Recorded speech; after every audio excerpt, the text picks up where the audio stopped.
Colony is a crystallization of the mythology of the series, and it came about kind of inadvertently. David Duchovny had wanted to do an alien bounty hunter story. He and I sat down and came up with the search for Mulder's sister, who had disappeared 22 years earlier. The mythology episodes involve Mulder's past and his history and the abduction of his sister, so you have to show his family. It really became an essential part of the mythology and really the launch of the search for the existence of extraterrestrial life.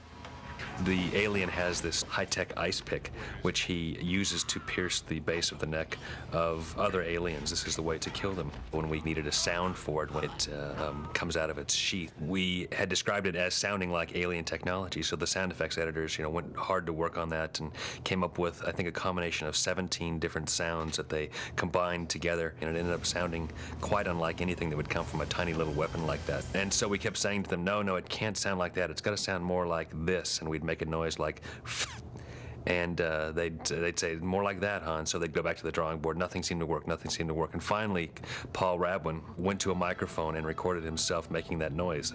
And that ended up being the sound that played as the sound of that alien weapon.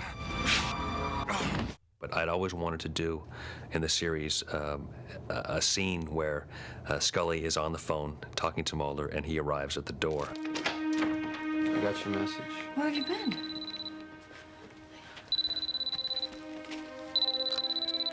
Scully. Scully, it's me. Where are you? Scully? And so it really was one of those times where two ideas somehow find each other. You'll see at the end of Colony, it's really one of the great transitional two-parter connectors in the series, and ends up being a great way to come back in the subsequent episode, Endgame.